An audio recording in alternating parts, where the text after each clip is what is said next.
Good morning. If you're a child, or you're studying, or you're unemployed, this is a message for you. If you're at school, or you're at university, or you're looking for a job, or you're unemployed, this is a message for you. When you get home tonight, or if you're at home already, I want you to go to your mother, your father, your brother, your cousin, your grandfather, your grandmother, your wife, your child. And I want you to say to them, please don't steal. Please don't steal my future. Please don't steal our future.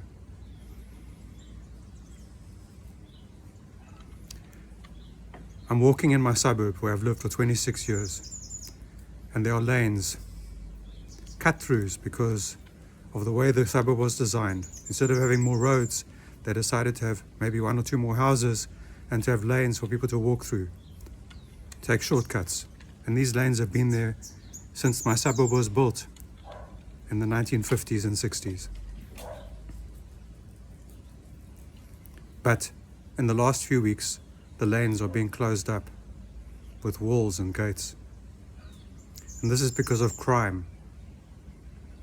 We're not looking at the fact that millions of people have walked through those lanes over the last 60 years.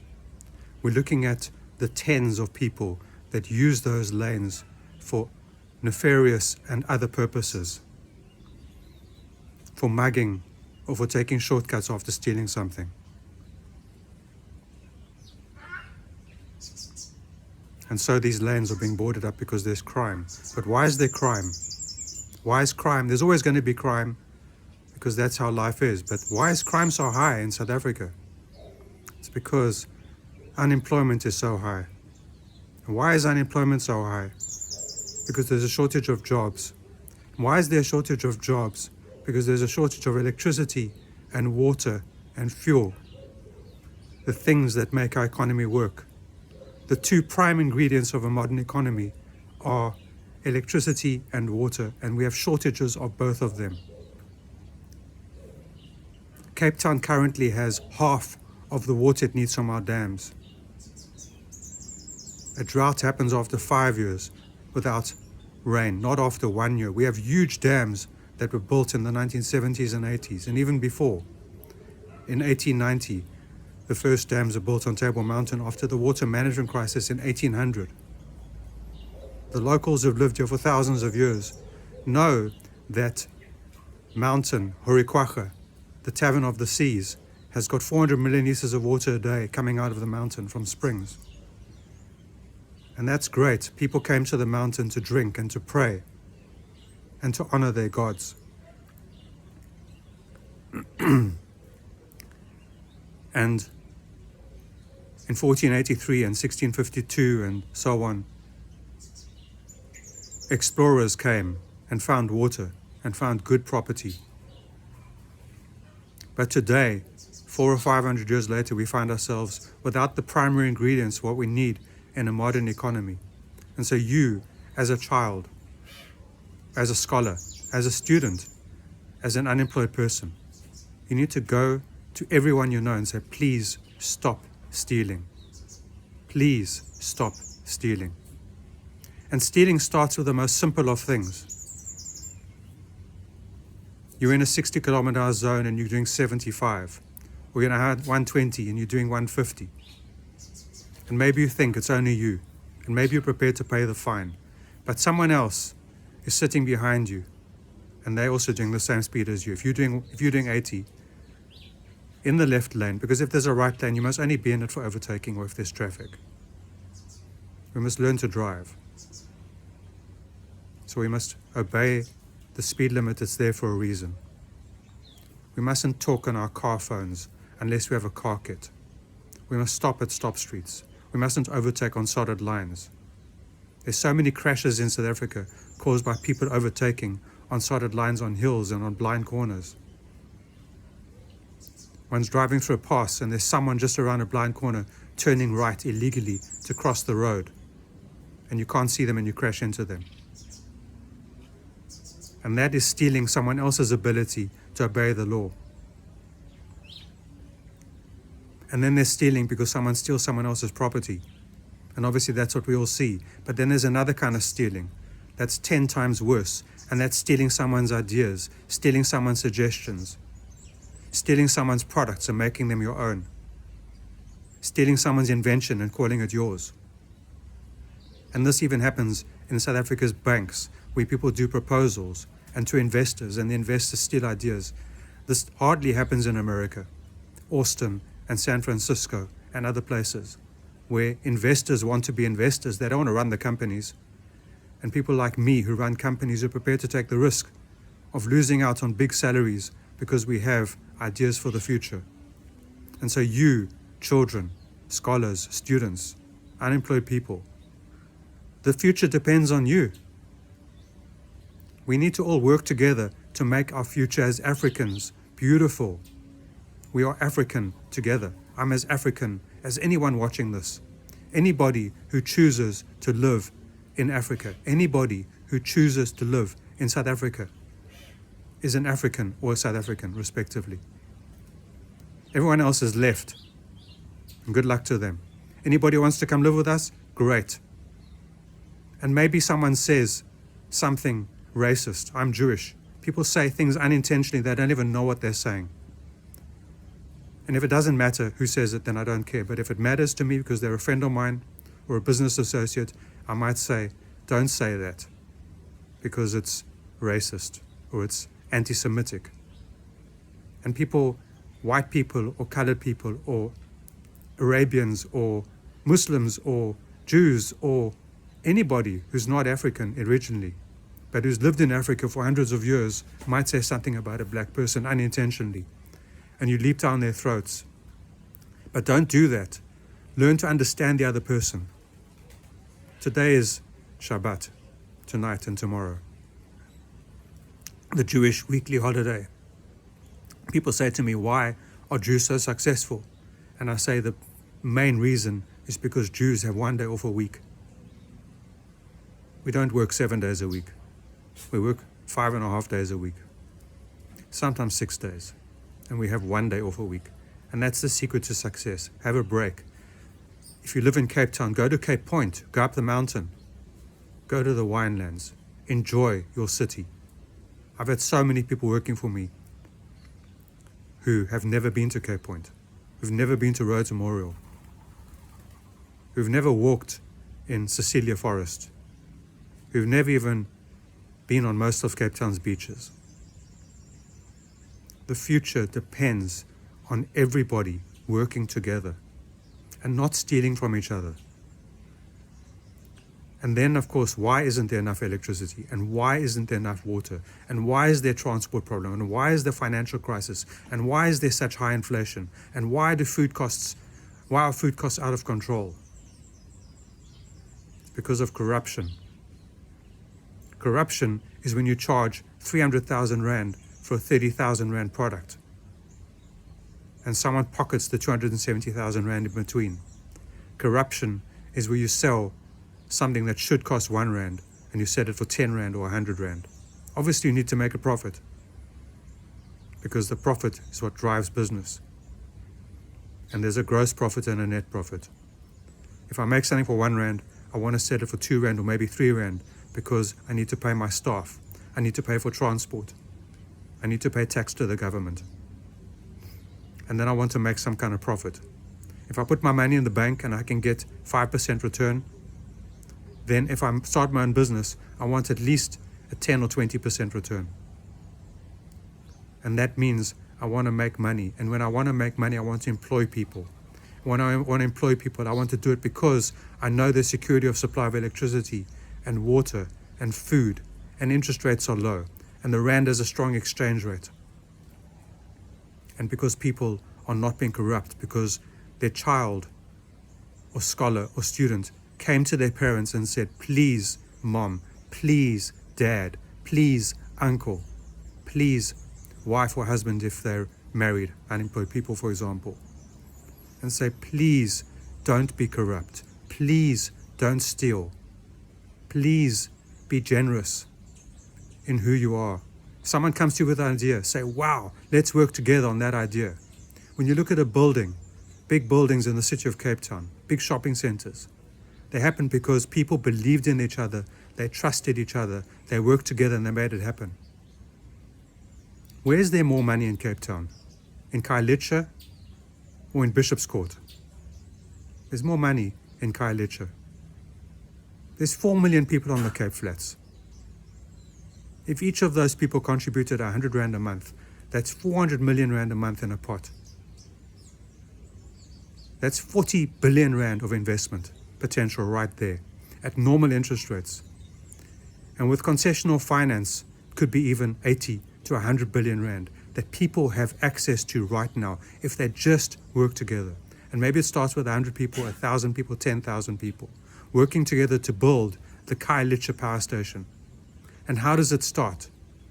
It starts by us saying, please stop stealing. Please stop being corrupt. Please don't charge 8,000 Rand for a 300 Rand broom. Please don't charge 100 Rand a roll of toilet paper when you can buy 16 rolls for 100 Rand. Please stop being corrupt. Please stop stealing jobs. Please stop stealing my future if I'm a child or a scholar or a student, where I know that if I've got 10 friends, 5 of us in South Africa are never going to find work in the current environment. And our parents have spent thousands of hours taking us to school, helping us with homework, paying for us, looking after us as we get to 18 or 20 or 25 when we start working, depending on what we studied. They are stealing our future, perhaps. Not all of them, but some of them. So you need to tell your parents, hey, I want a job. You have to help me get a job by not stealing people's ideas, by giving people the benefit of the doubt, by stopping your corruption, by allowing huge electricity growth and water growth. Today, electricity can be 30% cheaper than it is now in a smart integrated grid, where yes, there's coal, yes, there's gas. We needed a nuclear power station in 1970. We don't need it anymore. There's other possibilities. We need hydro. We need pump storage. We need batteries. We need big batteries and small batteries. We need photovoltaic panels. We need wind turbines. We need biodigesters. We need sewage mining. We need wave energy. We need current energy. We need river energy. We need so many kinds of energy. We need energies that haven't even been invented yet. But we do have one nuclear reactor. It's called the sun. And that's the only nuclear power station we need, besides the things that we need nuclear engineering for. So please, when you go home today, sit at your Friday night supper or your Sunday lunchtime supper, Sunday lunchtime dinner or lunch, whatever it is, or your Sunday night supper. Whenever you get together, try to find at least 3 occasions in the week where you get together for a family breakfast, lunch, or supper, where you leave your cell phones in the other room, switch them off, where you have 2 hours of family time where you listen to each other and you honor each other. The Old Testament, the Torah, the 5 books of Moses says we should welcome the stranger. It doesn't say we should convert the stranger. It doesn't say we should shoot the stranger. It doesn't say we should be racist against the stranger. It doesn't say we should mistreat the stranger. It doesn't say we must enslave the stranger. It says we must welcome the stranger. Welcoming the stranger means giving the stranger the benefit of the doubt. It means honoring the stranger. It means not stealing the idea. It means listening to them deeply. It means when they say something that you don't like, question why you don't like it. Don't beat them up. Say to them, hey, David, you just said something I don't like. And I say, what? What did I say? My wife and I, thank God, been married for 25 years. We know that if I hurt her or she hurts me, we check in with each other. And if she hurts me, I say to her, you just hurt my feelings. And she says, what? And I say to her, you just said this. And she said, I didn't mean it like that. And instead of us fighting, maybe hitting each other, maybe walking out, maybe getting divorced, we check in with each other and we say, you just hurt my feelings. I mean, even people like us who trust each other, who give to each other, who support each other, who honor each other, who live with each other, who love each other, Even we hurt each other's feelings from time to time. After all this time, 27 years of knowing each other, 25 years of marriage. And we want to keep it going for another 25 years, maybe 50 years, who knows.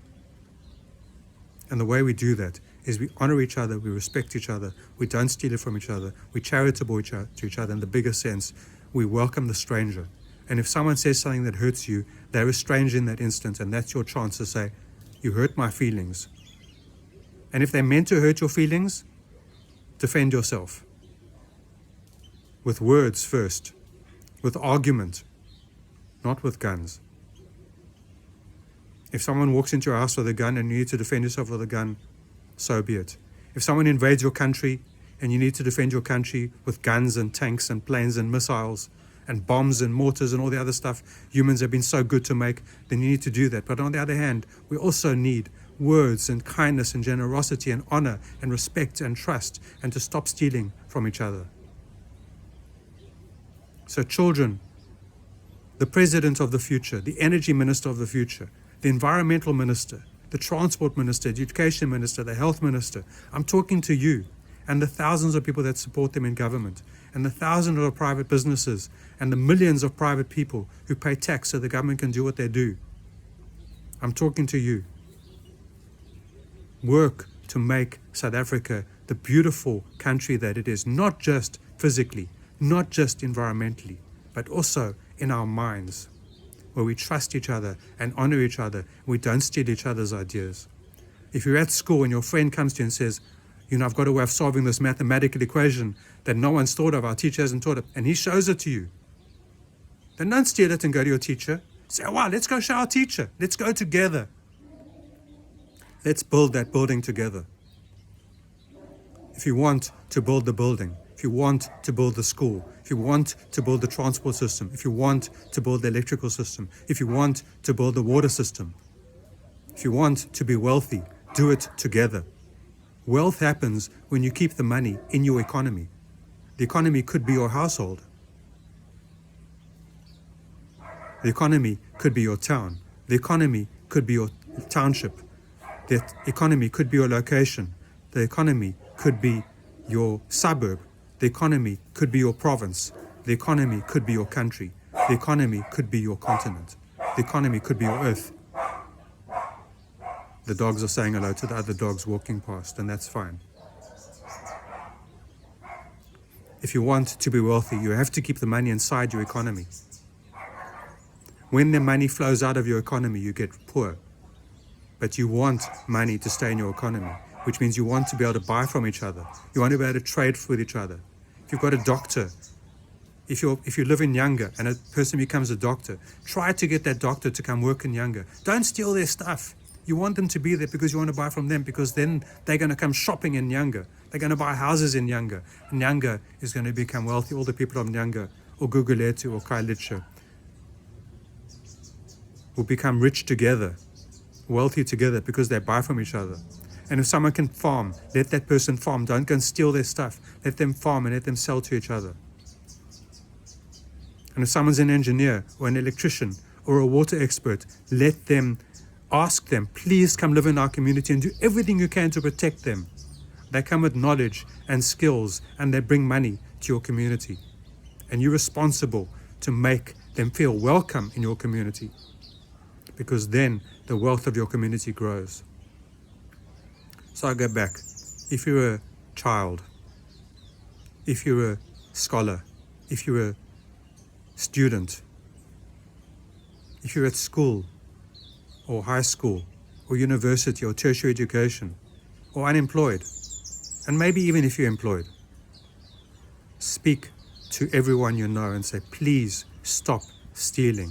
Please watch David's video. Please, let's move forward together. Please, let's build South Africa together. Please, let's stop stealing the future. Please, let's pay the proper amounts for products. If we know someone's stealing, we need to do something about it. And it's very difficult to do that in a corrupt environment. I know people who've blown the whistle, whistleblowers, who've lost their jobs or lost their promotion or lost the ability to find work. That's why it's difficult for somebody who's the leader of one of South Africa's biggest and most powerful companies to say, open and honestly, this is what's happening, this is what I've seen. And then it's up to the others to defend themselves and not to attack the person who said that. We have to stop stealing from each other. We have to stop stealing each other's ideas. We have to stop stealing each other's products. We have to stop stealing each other's plans. We have to support each other, because if we support each other together, we go forward together. And we have lots of electricity at a cheap price and environmentally friendly. We have lots of water at a cheap price and environmentally friendly. We have lots of food at a cheap price and environmentally friendly. Our environment is healthy. We become healthy. All these viruses and diseases, they'll disappear because we're so healthy. We get immunity. And when that happens, we find jobs, we get employment. And because we get employment, we pay more tax. And because we pay more tax, the railways get rebuilt. South African Airways gets rebuilt. The transport system gets rebuilt. The roads get rebuilt. We get new trains. We get electric cars. We get new vehicles. We get new buses. Everything becomes new and replenished. We live in a beautiful country that becomes beautiful because we become beautiful. Thank you.